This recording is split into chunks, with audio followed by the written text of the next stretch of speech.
mes coquettes, bienvenue sur ma chaîne, j'espère que vous allez bien. Aujourd'hui on se retrouve pour un full face Woma parce que j'ai fait des petits achats notamment sur le site officiel de la marque parce que il y avait des super soldes. Alors pour rappel, on fait un petit historique. Woma chez les coquetteries de Laetitia, ça a commencé en fait avec les produits pour le teint.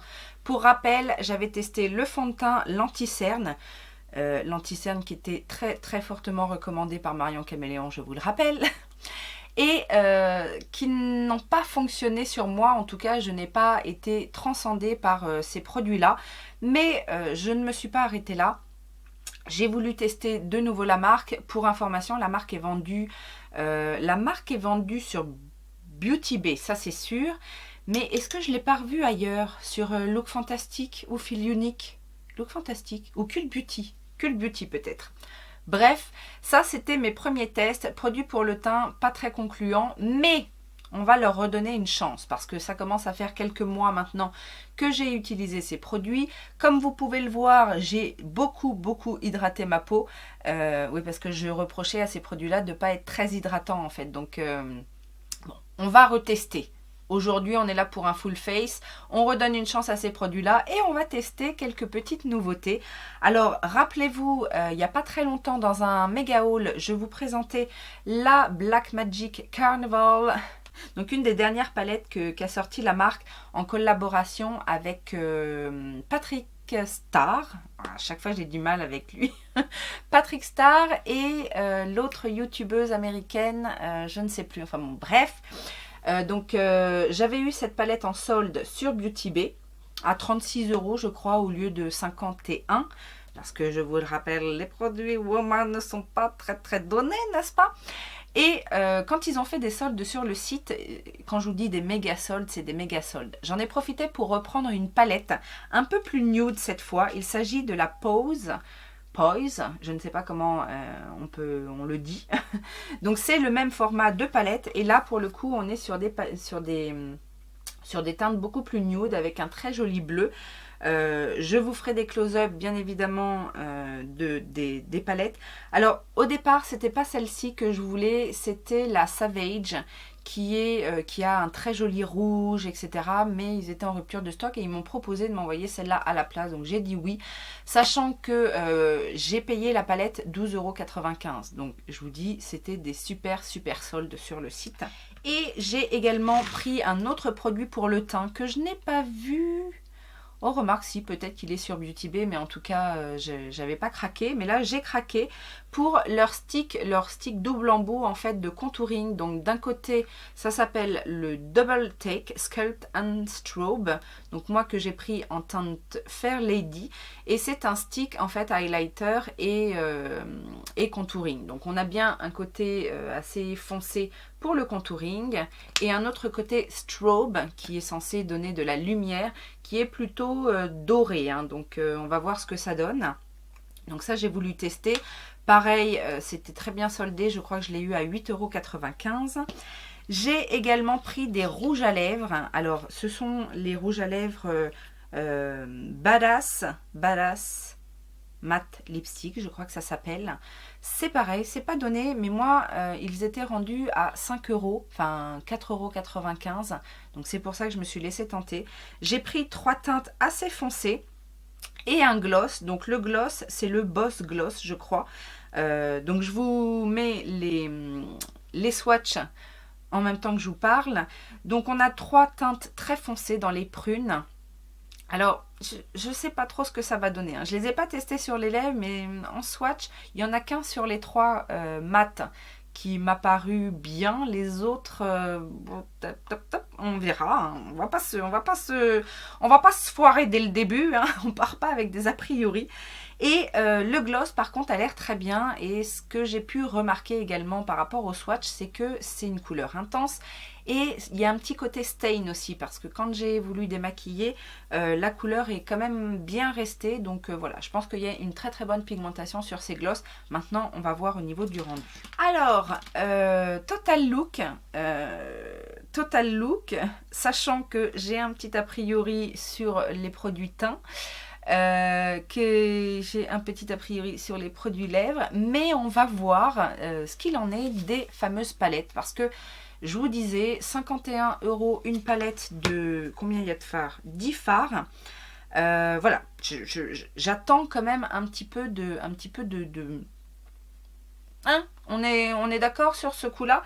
La Poise en fait ne m'intéressait pas trop au départ parce que comme vous pouvez le voir, il y a beaucoup de marron. Alors certes, des tons différents, mais ça reste quand même des marrons. Après, les couleurs, donc là on est sur 6 fards mat et 4 métalliques, voire même un pailleté. Je pense que ça c'est un pailleté. Je n'ai pas fait les swatchs parce que je vais les faire avec vous. Et oui, on va faire une petite swatch party.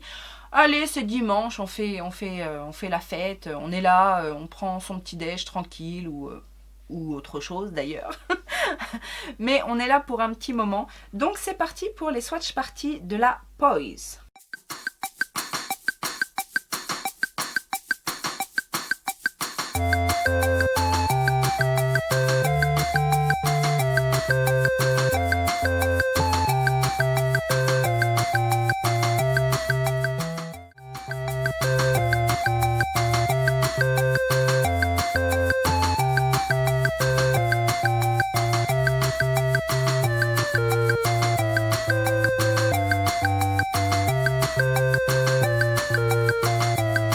Bon alors pour une swatch party c'était plutôt pas mal. Après on peut constater qu'effectivement il y a de l'intensité dans les fards, ils sont pigmentés.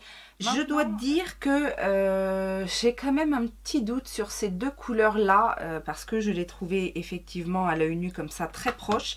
Je vous ai refait des swatchs un petit peu plus d'un petit peu plus près.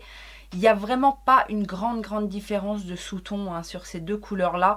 Donc voilà, ça c'est en général c'est un peu moyen dans une palette à ce prix-là d'avoir et avec si peu de couleurs. Quand on est sur une palette de 25, 30, 40 fards qui est deux couleurs très similaires, ça ne me dérange pas. Là sur une palette de 10 fards, ça m'ennuie un petit peu qu'il y ait autant de ressemblance sur deux fards. Maintenant, a priori, comme ça, à mettre les doigts dedans, je pense que c'est plutôt de bonne qualité. On va passer maintenant à la Blackmagic Carnival. Donc celle-ci, pareil, petit swatch party.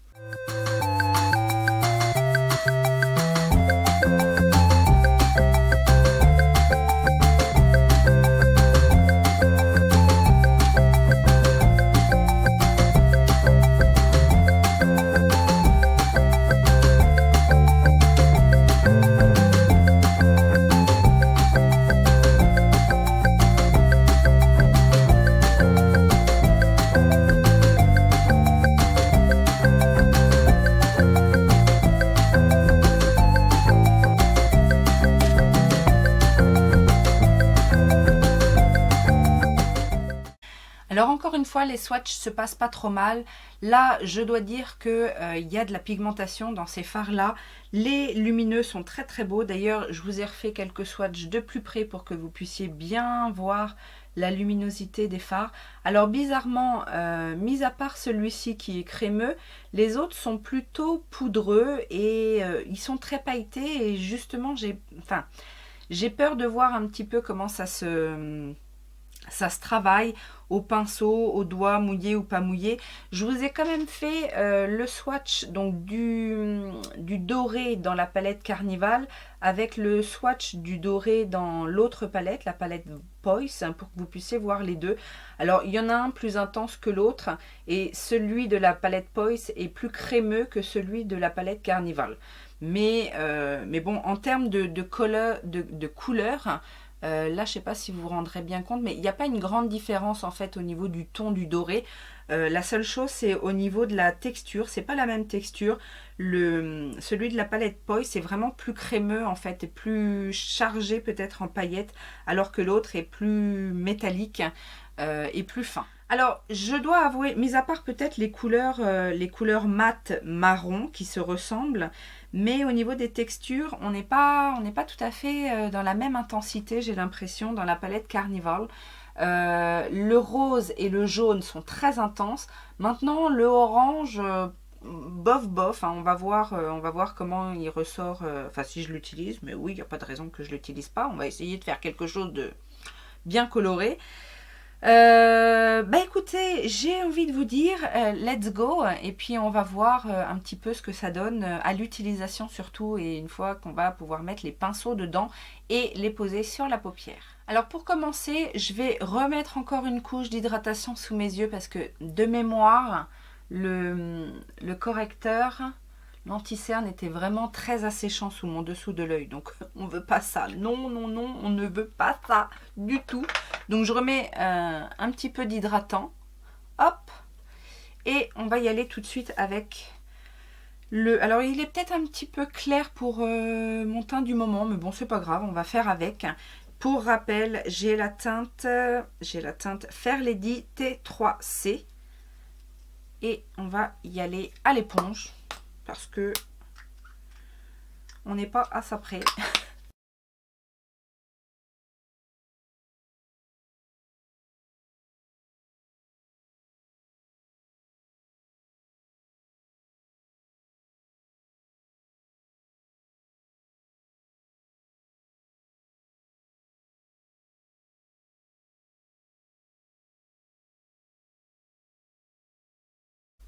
Alors pour rappel, c'est un fond de teint qui est couvrance modulable. Sachant que moi je trouve qu'il a quand même une bonne couvrance. Là j'ai bien unifié avec un passage. On est relativement bien au niveau de la couvrance. Et au niveau des rendus, je trouve pas qu'il soit moche à l'application en tout cas. Là sur une peau bien hydratée, je trouve que ça va. Pour l'instant en tout cas. Je vais faire une application comme j'ai l'habitude de faire et je vais juste rajouter un tout petit peu, une demi-pompe pour faire les ajustements que j'ai l'habitude de faire en fait au niveau des joues, au niveau là des ailes du nez, des joues. C'est là où j'ai le plus de petites imperfections à couvrir, de rougeur. Bon, au niveau de la teinte, il est un tout petit peu trop clair pour mon teint d'été, mais bon, c'est pas non plus catastrophique.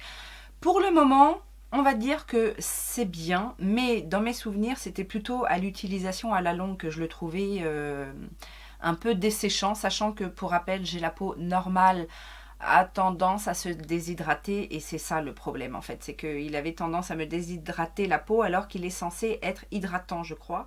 Weightless Soft Matte Hydrating Foundation. Donc ça, voilà, j'avais trouvé que c'était pas, ça correspondait pas puisque moi il m'avait un petit peu desséché.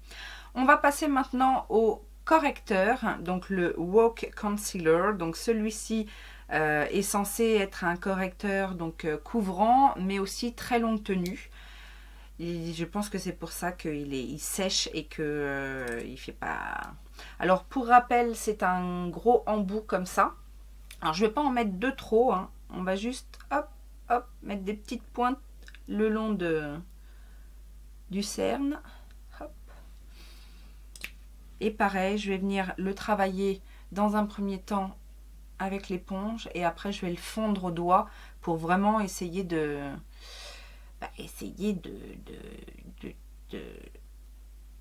de pas avoir le contour de l'œil trop sec quoi.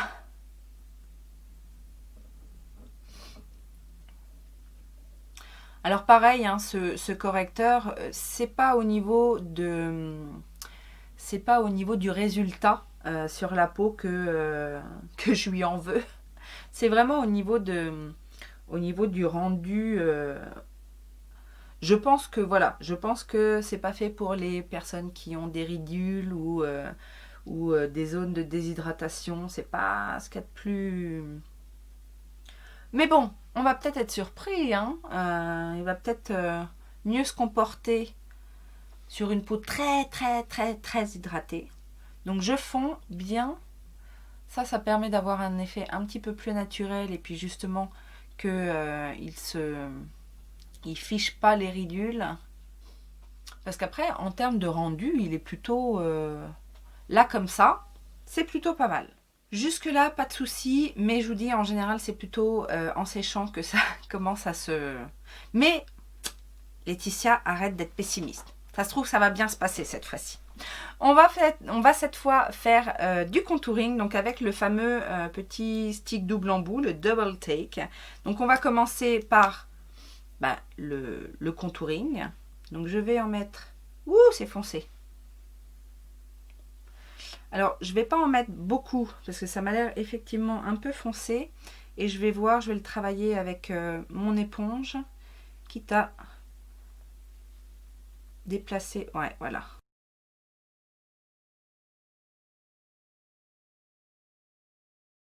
Alors, plus qu'une teinte de contouring, je trouve que c'est plus une teinte qui réchauffe. Hein. C'est quand même assez caramel comme teinte. Ça peut servir de bronzer, hein, moi je trouve. Bon, ça se travaille plutôt bien quand même. Hein. Ah, par contre, j'ai rien à dire. Ça se fond plutôt bien et ça se diffuse assez bien. En tout cas à l'éponge. Oui, ça fait office de bronzer, en fait. Ah, ça j'aime bien. Si ça devient pas tout sec comme... Mais là, on est d'accord que c'est plutôt pas mal. Ça fait un petit effet bronzé. Ok, bah là j'aime bien comme ça. On n'a pas besoin d'en rajouter plus, peut-être. C'est un tout petit peu là. Juste pour creuser un peu. Et je vais m'arrêter là. Intensifier un petit peu l'ombre ici. Eh ben ma foi, ce produit-là, pour le moment, j'aime bien. On va passer maintenant au strobing. Donc le strobing, c'est on va éclaircir, illuminer certaines zones. Alors, j'ai pas envie de toucher au-dessous des yeux. Je vais juste faire comme si je mettais de l'highlighter en fait.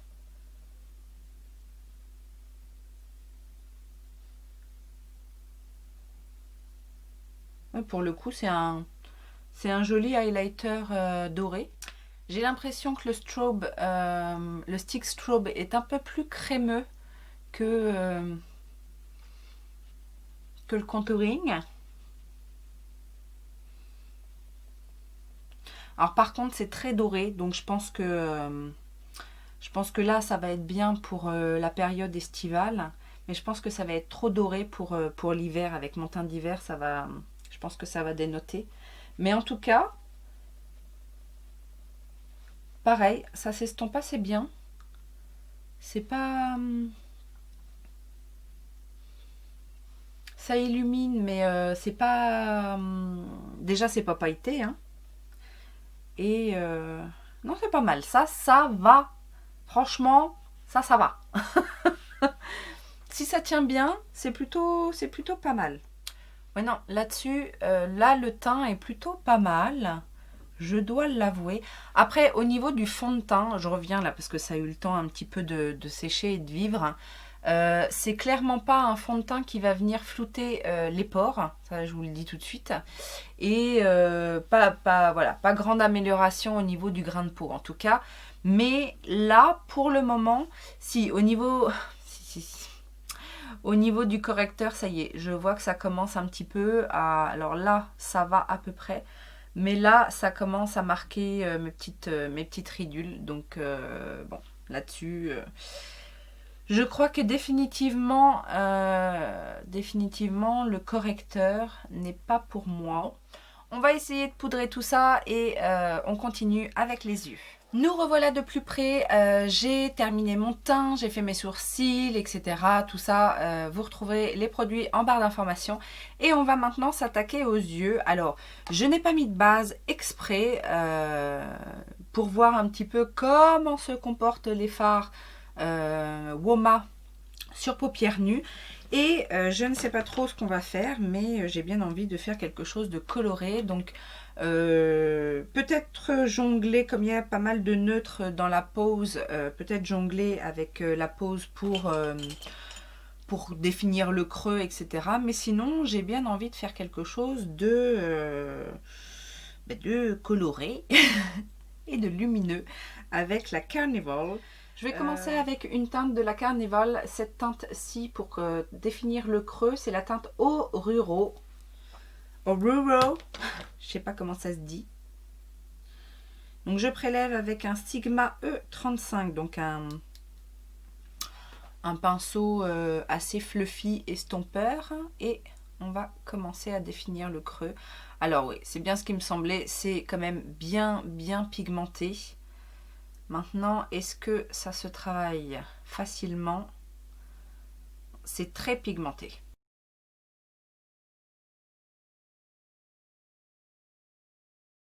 Très pigmenté, il n'y a pas besoin d'y retourner une deuxième fois, hein. Le fard s'estompe assez bien de manière uniforme. Donc là, pour le moment, ça, c'est plutôt pas mal. Je prends un pinceau comme ça un peu biseauté, c'est un 275 de chez Sigma. Et là, je vais prendre la teinte féministe, donc le marron soi-disant plus foncé de la palette Poise. Et je vais venir définir mon coin externe.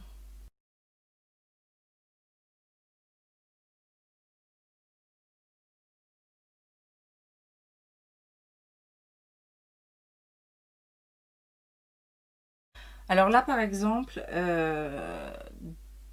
première impression, je trouve pas que ce soit un fard qui se travaille bien en superposition. Il a tendance à... Enfin, il faut que j'appuie beaucoup sur mon pinceau pour bien l'écraser et le fondre. Sinon, il a tendance à faire des petites taches.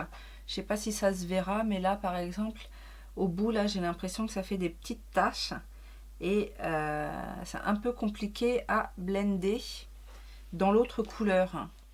Du coup, je garde quand même le même pinceau et je vais prendre le marron de la palette Carnival, donc celui-ci qui s'appelle Mazatlan, qui est un peu plus rouge en fait. Et là, du coup, je vais faire mon ras de cils inférieur. En termes d'intensité, c'est à peu près la même chose.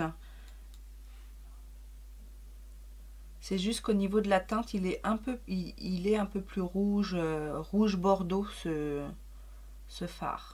Je vais venir prendre la teinte rose donc qui s'appelle Rio avec un pinceau plat. Là, c'est le Jaclyn Hill, enfin Morphe Jaclyn Hill JH51 et je vais le poser en aplat sur la paupière mobile.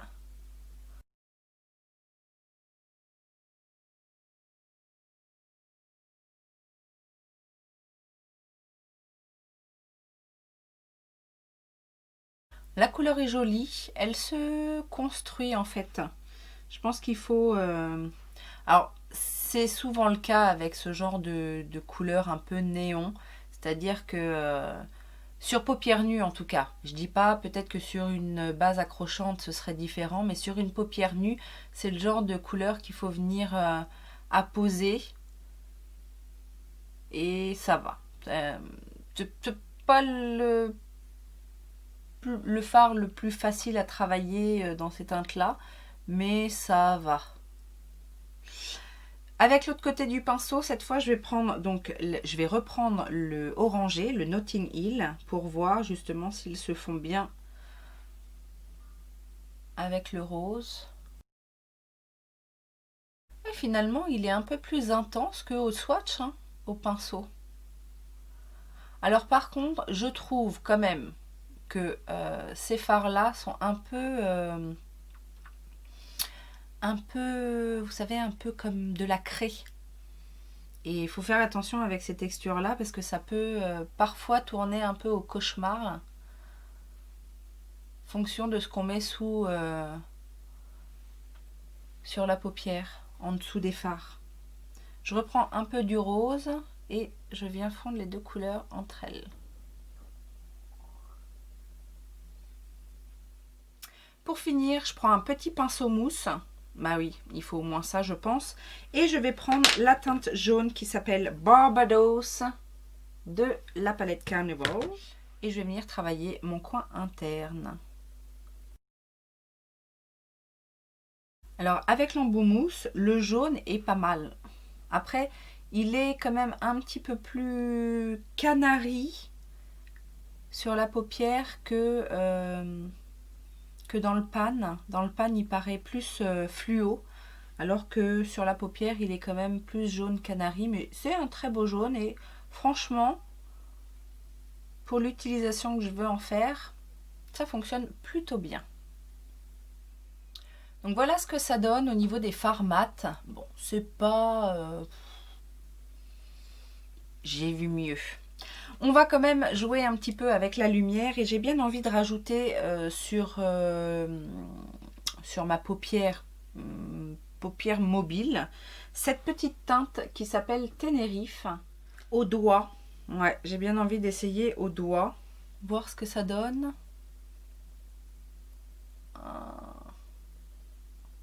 Voilà, alors c'est bien ce qui me semblait. Au doigt, il n'y a que les paillettes qui se déposent et c'est pas très joli. Donc je vais prendre un petit pinceau plat comme ça et voir si en prélevant le fard, j'arrive à avoir quelque chose de plus intense. Non, pas vraiment. Alors comment fonctionnent ces fards? Avec de l'eau peut-être? Tentons l'expérience avec de l'eau.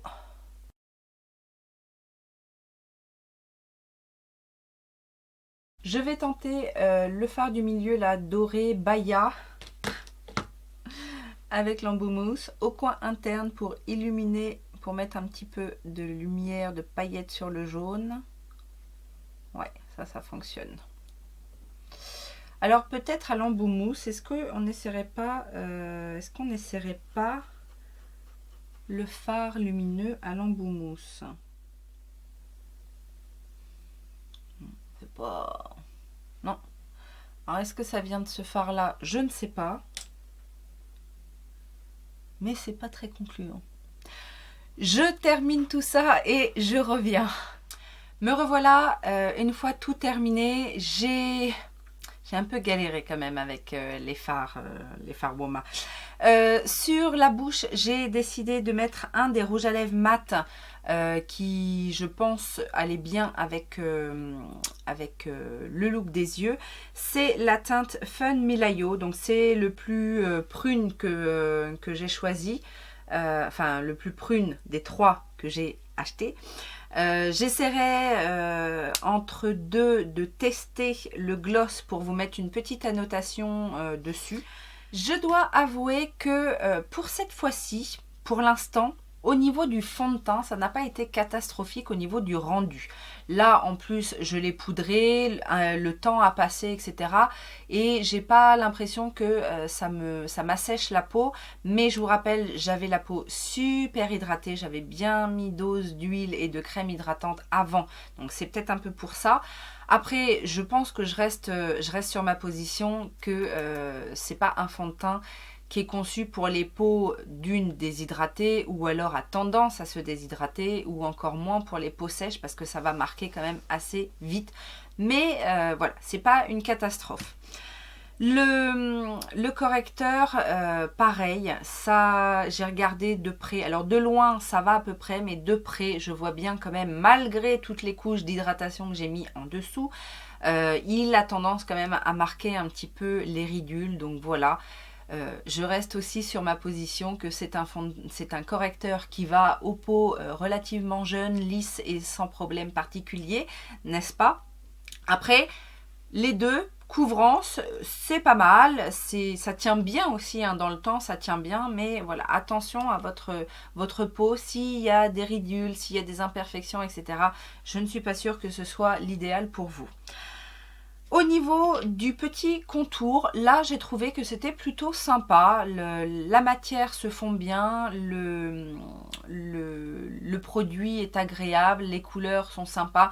Le côté foncé en fait fonctionne aussi bien pour faire du contour, vous avez vu, en superposant les couches, on peut s'en servir de bronzer bien diffusé ou alors recréer un petit jeu d'ombre, ça fonctionne. C'est pas le meilleur que j'ai trouvé, mais en tout cas ça fonctionne. Et le côté lumineux doré, attention encore à votre carnation. Alors je ne me souviens plus s'il y avait d'autres sous-tons, je crois pas hein. C'est des teintes mais il n'y a pas d'autres sous-tons je crois, donc ça va aller à tous les teints plutôt dorés, plutôt neutres, on va dire neutre à doré, un ton plutôt jaune. Les teints rosés, je suis pas sûre que ça matche vraiment. Après, voilà, à voir. Mais en termes de qualité, c'est plutôt pas mal. Après, à voir au niveau de la tenue aussi. Hein. pareil, annotation si jamais il y a un problème. Le rouge à lèvres, alors le rouge à lèvres là, les badass, comme je m'en doutais un peu en les swatchant, je sens que la texture est quand même assez sèche et effectivement, alors c'est très pigmenté, c'est joli, c'est assez crémeux, mais ça n'empêche que voilà, en séchant sur la bouche, on voit les petites aspérités, les petites sécheresses de la bouche. J'avais pas forcément les lèvres très sèches. J'ai mis, comme à mon habitude, en début de séance, mon baume de rose by Terry. Donc mes lèvres étaient quand même assez hydratées. Et malgré tout, j'ai quand même des petites aspérités. Donc voilà. À voir. Maintenant, est-ce que ça vaut son prix? Je ne suis pas sûre. Le rendu est joli. En tout cas, le rendu est joli. J'ai pas eu de problème d'application. Mais voilà. En ce qui concerne les palettes, clairement à 51 €, je dis non parce que vous m'avez vu un petit peu galérer. Certes, c'est pigmenté, peut-être même un peu trop. C'est peut-être pour ça aussi que certains formats ont cet aspect un peu de craie, un peu... Alors, c'est pas très poudreux. Pour le coup, c'est pas très poudreux, c'est très pigmenté, mais voilà, il manque quelque chose. Et autant... alors, les teintes marron de cette palette se sont bien comportées, les couleurs sont jolies. Alors, les couleurs dans l'ensemble sont jolies, hein, il n'y a pas de problème. Mais les teintes marron se sont bien comportées. Les teintes fluo, là... moitié-moitié, hein, ni mi-figue, mi-raisin, coup-ci, coup-ça, vous en voulez d'autres? Donc voilà, j'ai mieux, on va dire. Et alors, pour les lumineux, alors oui, j'ai quand même essayé. Je voulais pas rester sur un mauvais a priori parce que franchement j'ai galéré à mettre cette teinte là. Le doré ça a été, mais en même temps je l'ai juste appliqué en aplat sur un fard déjà avec un embout mousse, donc ça s'est plutôt bien passé. Mais celui-ci là, le Tenerife, m'a posé problème et j'ai voulu rajouter en fait le violet qui s'appelle Mardi Gras sur le rose en fait, et je l'ai appliqué cette fois-ci avec un crayon, un pinceau assez plat, vous voyez, de ce style-là. Donc ça, c'est un Sigma, c'est le shader E56 que j'ai humidifié. Et après, je suis venue travailler un petit peu la couleur. Alors, ça fonctionne un petit peu mieux, mais c'est pas... c'est pas ce à quoi je m'attendais en fait. Donc, alors peut-être que le rouge, là, le Barranquilla, celui-ci qui est plus crémeux, va peut-être mieux se travailler, mais les autres, ouais, voilà, c'est sec, c'est plein de paillettes. Et alors, je vous raconte pas les chutes, que ce soit au doigt, au pinceau ou même sur un pinceau mouillé, il y a des chutes, quoi. C'est... Et donc, dans l'autre, dans la pose, alors j'ai utilisé moins de fard, hein, bien évidemment, mais celui que j'ai utilisé, là, le marron féministe, c'est pas bien comporté, il était patchy, c'est pas bien diffusé dans le fard que j'avais mis en creux, etc. Donc, je suis assez mitigée, je dois bien l'avouer. Alors, certes, ça demande peut-être plus de tests. Vous me connaissez, je ne vais pas m'arrêter là. Mais pour une première impression, Woma ne me fait pas vibrer. Je vais jouer avec ce que j'ai déjà de la marque. Je vais certainement me débarrasser du correcteur parce que, bon, à un moment donné, il faut... Je veux bien donner une deuxième chance, mais on va pas insister. Il y a peu d'espoir pour que mon contour de l'œil se lisse d'un seul coup, n'est-ce pas? Donc voilà, j'ai bien d'autres correcteurs à utiliser pour me prendre la tête à utiliser celui-ci, à trouver le bon combo qui ne fera pas friper mes yeux. Donc voilà, je me tâte sur le fond de teint. On va voir aujourd'hui comment il évolue et si je lui trouve... J'ai peu d'espoir. Je pense que je vais me débarrasser aussi du fond de teint. En fait, le combo teint, là, je vais m'en débarrasser. Je vais garder le stick contour parce que j'ai pas non plus 50 sticks contour et puis que, voilà. Celui-ci, il n'y a pas de raison. Mais voilà quoi, c'est pas... Déjà d'une pour le prix, non. Là-dessus, je suis catégorique. Alors heureusement que j'ai acheté ces produits-là pas à plein prix. Mais ouais, je suis pas fan, hein. Donc dites-moi, pourtant, il y a quand même des bons points. Je trouve que les Color Story sont sympas. Dans celle-ci, je regrette les deux fards marrons qui se ressemblent, hein. Mais bon, après, quand on aime ces teintes-là, je trouve que les palettes sont plutôt qualitatives. Il y a des beaux designs, mais bon, c'est pas avec ça qu'on se maquille, n'est-ce pas? Et les rouges à lèvres. Alors les rouges à lèvres sont, d'ailleurs quand je les ai ouverts, je me suis dit, ah ouais, c'est quand même de qualité. Le tube est quand même lourd. C'est un aimant pour fermer. C'est des jolies choses, mais derrière, il n'y a pas ce à quoi je m'attends pour ce prix-là. Voilà. J'espère que cette revue vous aura plu et vous aura apporté des informations sur cette jolie marque qui est Woma. À la base, c'était une jolie marque. J'aimais bien l'idée en fait que dégage cette marque. Mais bon, après, dites-moi si vous avez testé, vous, certains produits, est-ce que vous en pensez ou si vous êtes attiré par quelques produits qu'on a testés aujourd'hui. N'hésitez pas à vous abonner si ça n'est pas encore fait et surtout, ne partez pas sans mettre les petits pouces en l'air, s'il vous plaît. Ainsi que pour les plus courageux, d'aller faire un petit tour sur mon YouTube pour regarder une pub ou deux. Ça m'encourage, ça me fait plaisir, je vous remercie. Et je vous dis bien évidemment de passer une très bonne journée, un bon dimanche. Profitez de votre journée, de votre repos, de votre famille ou de vous tout simplement. Je vous fais plein de gros bisous, je vous dis à très bientôt. Ciao, ciao!